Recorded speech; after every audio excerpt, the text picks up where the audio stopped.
Kenya government is planning to scrap the betting control and licensing board and replace it with a more powerful authority if proposals by the Presidential Task Force on the establishment of a national lottery are adopted.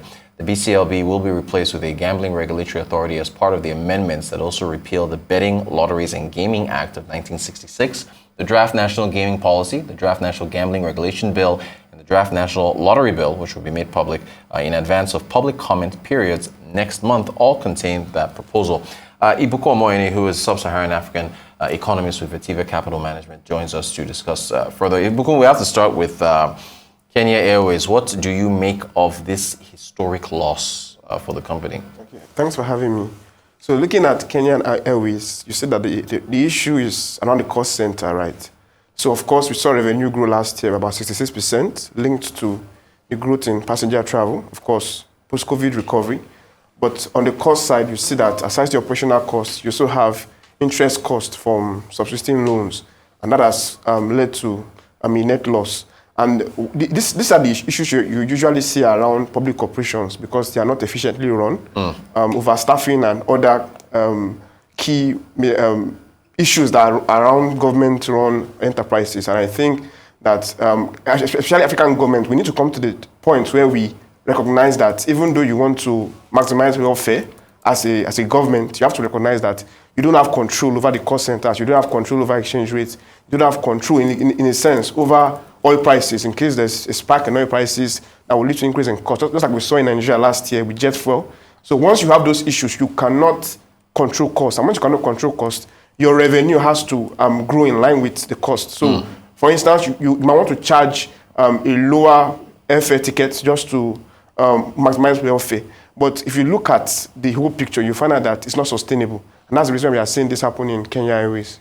I think we have some of their performance, the losses dating back to 2016. We might have a chart that we put up there. When you look at this string of losses in our charts, I was going to ask you the government's decision to service dollar-denominated loans in a year where the Federal Reserve is raising interest rates. How wise of a decision was that?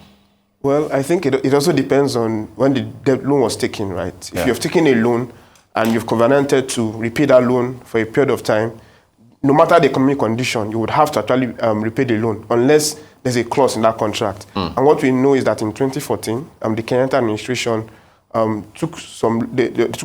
guaranteed some loans that were taken by Kenya Airways to purchase some aircraft and all that.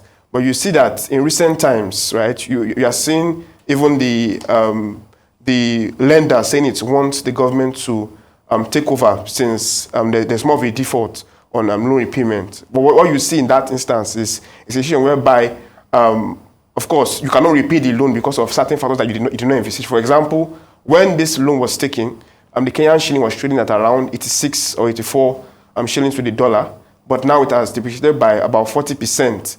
And adding that to the cost of repaying the loan is humongous. It wasn't. Nobody envisaged that there would be a Russian-Ukraine war. Nobody envisaged that after COVID there's going to be probably a rapid increase in oil prices. So I think all these loopholes should have been avoided if there was proper strategic control and not just assuming that because the government is in charge. You need to actually put in some business measures to ensure that you don't expand too fast. You don't accumulate capital that you cannot cover. For example, about 800 million naira loan. If you compare that to the external reserves of Kenya, it's about 14% of the external reserves. So if you repay the loan entirely now, it's going to have an impact on, especially when Kenya has issues with foreign reserve sourcing and all that. So I think it's important for them to put in more business measures to ensure efficiency. Yeah. I want to take a look at the ownership structure of the company. I think it's majority owned to the tune of about 48%. The government of Kenya. Then you've got 38.1? Yeah, okay. KQ lenders, Air France, KLM, and then private owners. Even if, and I understand that they're looking to, the government is looking to reduce its stake in order to get, according to reports, a cash-rich airline outside, foreign airline or something. Even if that happens and this ownership structure is rejigged and the government reduces its stake, will that change anything with respect to the trajectory of losses? So I don't think it will really change anything because you already have, for example, you have a loan you must repay, right? You have a loan you must repay. Number two, you already have the underlying problems. Except you want to go to a total restructuring. So what happened with Twitter? Although this is unrelated, right? When Elon Musk came on board and introduced Twitter Blue, introduced monthly subscription. So once you put in an efficient management, you might want, it's actually important so that you can rejig some things.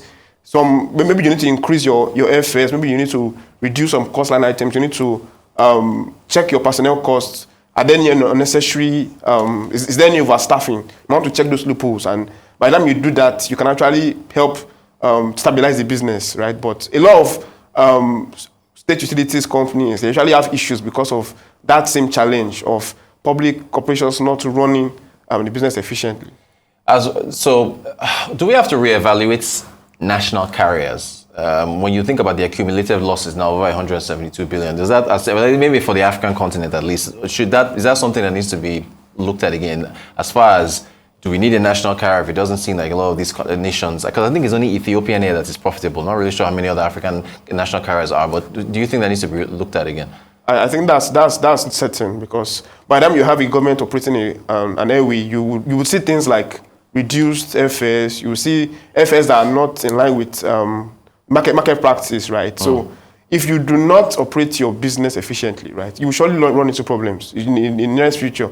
And even though you are run by the government, right, once there are macro risks that escalate, once, for example, oil price increase, devaluation, it would affect the business. And the government might not be at the point to rescue the business because, of course, most of these things are outside the purview of government, even though it is a state-run enterprise. So you cannot influence every factor that influences that business. That is why you have to ensure that things are properly done, so that in case there's any shock, any risk, that business will be able to survive the tough times. Bringing this home to Nigeria, Hadis Eureka at a forum said that the national carrier for Nigeria will take off before May 29th, before they hand over to the new administration. Any lessons to be learned as we're preparing? I mean, this is despite opposition from the airline operators of Nigeria, the domestic airlines here. What should we be looking out for? Is Kenya Airways a red flag or a signpost for us as we move towards our own national carrier? I think definitely is a signpost, right? Because one of the reasons why domestic airlines have been against this move is because they fear there will be a price war, such that there will be reduction in airfare tickets, despite the fact that there's high cost, and that can lead to some unhealthy competition, such that they're probably shut out. And because Nigerian Airways is there, of course, you see a lot of people rush to Nigerian Airways. But again, I think Nigeria will not want to make that mistake. It has to ensure that airfares are properly priced, right, in line with market realities, because we do not have control over these things. Even the price of oil, even though we are an oil producer, we don't even refine our oil. So we cannot afford to run inefficiently. So we have to ensure that the airfares are properly priced, and again, ensure that the staffing, there's no overstaffing, ensure that you don't have bureaucracies, and if possible, ensure you can outsource management to an independent firm to ensure that that particular airways runs efficiently. Leaving aviation, going back to Kenya, the electricity tariffs that are set to, they've already been approved. I guess the government is defending that as a necessary move. What do you make of that decision? Definitely, right. You have, when you look at the Kenyan power, right, you look at the fact that there's a lot of costs, right, that is being incurred. And the tariffs are not reflecting that cost. So you need to increase that tariff. If you don't increase it, in the long run, it will still lead to more problems for the Kenyan economy. So although there was a sudden increase, about 30% increase in tariff prices, but I think it's necessary. It's just like when we are going to remove subsidy. That pain will be there initially, but over time it will save the country from that headache. Because once you don't take those measures on time, the repercussions, you are just delaying the bad day. Because once that happens, it could actually lead to a state failing. Because when you don't have enough FX, look at what happened in Ghana. When you don't have enough FX, when you use all your FX to probably subsidize or do all that, you won't have enough. Even Kenya currently was facing some problems with importing oil. So it had to introduce a government-to-government contract such that over 6 months or thereabouts, it could repay instead of the weekly auctions that is taking up a lot of FX. So you're seeing that because of all these unsustainable policies of subsidies on things you don't have control over. That's what leads to problems. So I think it's a step in the right direction, even though there will be some pain as regards inflation and consumer prices. Yeah, because inflation in February, I think 9.2% in Kenya from 9% in January, year on year. Real quick, the betting matter, changing the regulator in Kenya, that's as if it is approved. What do you make of that development there? I think for every policy, the government has what it wants to achieve. Yeah.